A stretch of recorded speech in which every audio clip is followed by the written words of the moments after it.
Салам достор, назарыңыздарда Аралаш медиа. Бүгін сіздерге 2000-жылы шыққан Изгой деп аталған қызықты тасманы қысқаша баяндап бермекчимин. Даяр болсоңуздар, анда биз баштадык. 1995 жыл тасманын башында FedEx авиакомпаниясынын жеткирүү кызматы ээн таладагы жалгыз үйгө келип тийиштүү затты алып кетишет. Ал жердеги аял ал затты мурунку күйөөсүнө Москвага жөнөткөн эле. Кийинки көрүнүштө Чак Ноланд аттуу каарманыбыз менен таанышабыз. Ал FedEx логистикалык авиакомпаниясынын деңиз кыймылына жооптуу жеткирүү кызматынын инспектору жана Москвадагы FedEx филиалынын кызматкерлеринин ишин уюштурат. Чак жумушчуларга заттар дарегине кеч жетип жатканын айтып, болушунча ылдам иштегиле деп шаштырып жатты. Ал Москвадан Америка Кошмо Штаттарына кайтып келип, өзүнүн болочок жубайы менен жолугуп, аны менен бирге жаңы жылдын астында достору менен тамактанганга да жетишип калды. Бир кезде достору Чак менен Келлиге качан үйлөнөсүңөр деген суроо салышты. Мындай суроону беришээрин күткөн Чак менен Келли бул суроого жөн гана күлүп тим болушту. Чак күнү түнү тынбай жумушта эле чуркап жүргөндүктөн, керек болсо ооруп жаткан тишинде дарылатканга убактысы болгон жок. Ошентип ал кайрадан жүк жеткирүү үчүн Малайзияга кетиши керек болуп, Келлиге жаңы жылга чейин кайтып келем деп убадасын берип, 25 декабрда Малайзияга жөнөмөк болду. Келли ага чоң атасынан калган өзүнүн сүрөтү тагылган саатты белекке берет. Чак дагы Келлиге бир нече белектерди берип, акырында дагы бир кичинекей белегин берип, бул белекти жаңы жылга чейин ачпай тур деп айтат. Ошентип каарманыбыз жүк ташуучу учак менен жөнөп кетти. Бир кезде силкинүү болуп, каарманыбыз ойгонуп кеткенде, алар Тынч океандын кайсы бир жеринде кетип баратышкан. Учкучтар аба ырайынын туруксуздугунан улам силкинүүлөр болуп жатканын айтышат. Бирок эч кандай коркунуч жок, баары жакшы деп айтышып, Чак тынчтанып дааратканага кирип жуунуп баштайт. Бир кезде эле даараткананын эшиги ачылып, учактын ичи бир заматта эле алай дүлөй боло баштады. Учкучтар ызы чуга түшүп, каарманыбызга сактоочу баллонду карматышат. Бир заматта эле учак сууга кулап, учактын ичи сууга толо баштады. Учактын бир жери тешилип калгандыктан каарманыбыз сактоочу баллондун жардамы менен суудан өйдөнүбөздөй көтөрүлүп кеткенге мүмкүн болду. Каарманыбыз жел толтурулган кайыктын үстүнө чыгып, учак өрттөнүп сууга чөгүп баратканын көрөт. Катуу толкун жана жамгырдан улам каарманыбыз көздөрүн ача албай кайыкты бекем кармап, ал эми толкундар аны кайдадыр алып бара жатты. Эртеси каарманыбыз кайыгы менен аралдын жээгинен ойгонот. Бут кийимдери да кайда кеткени белгисиз. Жээктен өздөрү ташыган жүктөрдүн бирин таап алат. Ар жак бер жагын карап, адам буту баспаган аралга келип калганын түшүнөт. Жээкке чыгып калган жүктөрдү чогултуп жатып, токойдун арасынан кимдир бирөө жерди ургулап жаткандай үндөр чыгат. Каарманыбыз ал жакта ким бар деп кыйкырып, бирок ал жактан эч кандай жооп болбойт. Жээк тарапка буттары менен чоң кылып, жардамга деп жазып коет. Кечинде да токой тараптан жанагындай дүңкүлдөгөн үндөр чыгып, каарманыбыз эми чындыгында корко баштады окшойт. Эртеси күнү өзү жазып койгон жазууну толкундар өчүрүп кеткенин көрүп, ар кайсы жердеги куураган бактарды чогултуп келип, учкучтардын бири балким көрүп калабы деген үмүт менен дарактарды коюп кайрадан чоң кылып жазып чыкты. Жээкке чыккан жүктөрдү чогултуп жатып, кайрадан түндө угулгандай үндөр угула баштайт. Ал жакта эмне бар деп жакшылап карап жатса, Чактын түбүнө бир кокос түшүп кетет. Эми Чак үндөр эмнеден чыгып жатканын түшүнүп, бир топ кокосторду чогултуп келет. Кокосту сындырам деп бир канча жолу аракет кылып, акыры аны ачуунун ыгын таап алып, кокостор анын эң негизги азык түлүгүнө айланды. Аралдын ар жак бер жагын көрүп изилдеп жүрүп, бир жерден үңкүрдү көрөт. Жок, ал жакка кирбестен арта кайтат. Корч таштарга бутун алдырган соң, шымын айырып өз колдору менен бут кийим жасап алды.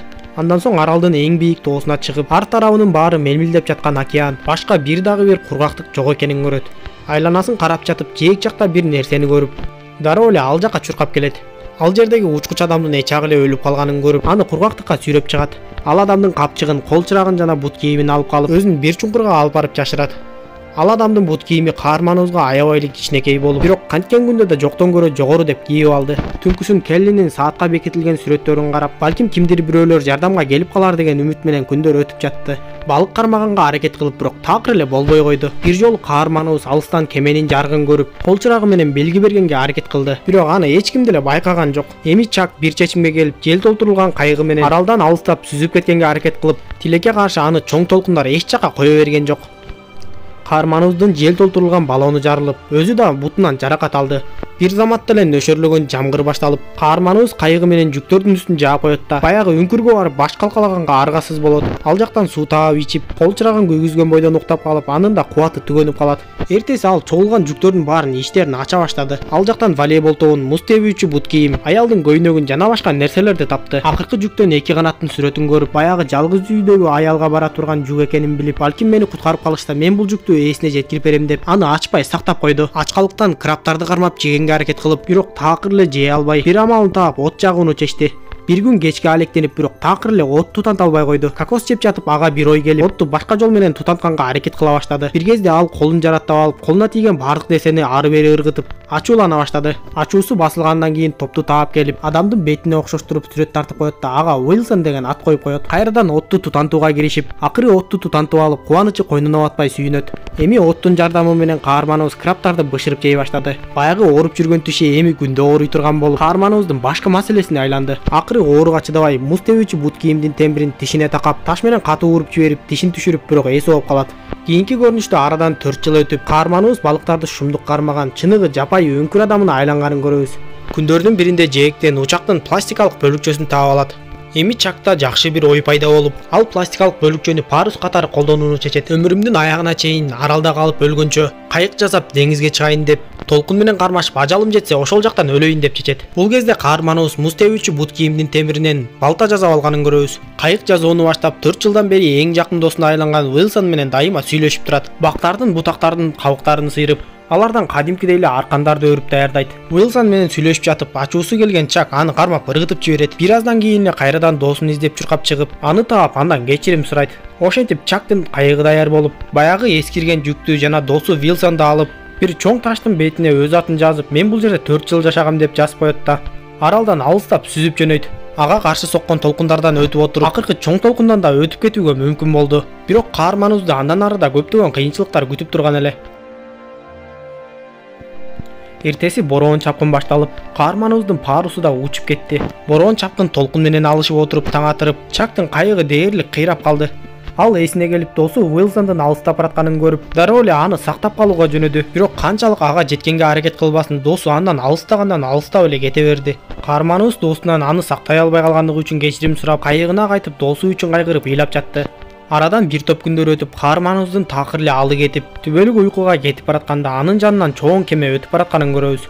Каарманыбыз көздөрүн ачып, жүк ташуучу кемени көрөт. Кемедегилер аны куткарып калышып, бул нерсе бардыгы үчүн чоң жаңылык болду. Каарманыбыз учакта үйүнө кетип баратты.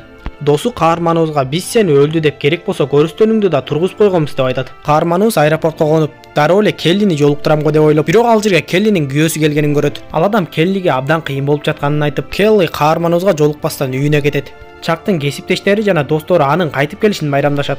Алар кеткенден кийин каарманыбыз дасторкондун үстүндөгү түркүн тамактарды карап, анан да бир баскыч менен эле от пайда кылган жандыргычты көрүп, көп нерселердин баркын билгендей болду окшойт. Түндө каарманыбыз жумшак керебетке жата албай, Келлини ойлоп жатып, бир кезде ага барууну чечет. Келли дагы түн ортосунда анын келишин сезгендей, уктай албай жаткан экен. Келли аны үйүнө киргизет. Чак болсо Келлинин азыркы учурда бир кыздуу болгонун билет. Андан соң Келли белек кылган саатты өзүнө кайтарып, үй бүлөлүк баалуулук өзүңдө эле калсын деп айтат. Андан соң Келли Чактын унаасын сактап койгонун айтып, унаасын өзүнө кайтарып берет. Чак ал жерден унаасын айдап жүрүп кетет. Бирок көп жүрбөй эле артынан чуркап келе жаткан Келлини көрүп, унаадан чыгып экөө кучакташып калышат. Чынында экөө тең бири-бирин катуу сүйөрү белгилүү болуп, бирок тагдыр аларды эми эки башка жолго салганын да түшүнүшөт. Чак Келлини кайрадан үйүнө жеткирип ал жерден кетет. Андан соң досуна барып арманын айтып, мен аралда жүргөндө Келли дайыма мени менен эле, ал дайыма менин ойлорумда, менин жүрөгүмдө болчу деп айтып, эми бул жака кайтып келгенден кийин гана мен аны жоготконумду билдим деп айтат. Кийинки көрүнүштө каарманыбыз баягы жүктү дарегине жеткирүү үчүн барат. Таладагы үйгө барып, ал жерде эч кимдин жок экенин көрүп, сиздин жүгүңүз менин аман калышыма чоң жардам берди деп кат жазып таштап артка кайтат. Эми андан ары кайда бараарын ойлоп кесилиште турган кезде, ал жерге бир аял келип токтоп, Чактан кайсыл жакка бара жатканын сурап, кайсыл жол кайсыл жакка алып бара турганын айтып берет. Ал кетип баратканда унаанын аркасындагы эки канатты көрүп, жанагы жүктүн ээси ушул аял экенин билет. Ошентип каарманыбыз 4 тарапка кеткен жолдун ортосунда туруп, жанагы аял кеткен тарапка бурулат. Эми каарманыбыздын кайсыл тарапка кеткени баарыбызга эле түшүнүктүү болду окшойт. Тасма ушундайча аягына чат достор. Эгер видео жаккан болсо каналга катталып, мага жакты белгисин басып коюңуз. Кийинки видеодон көрүшкөнчө аман болуңуздар.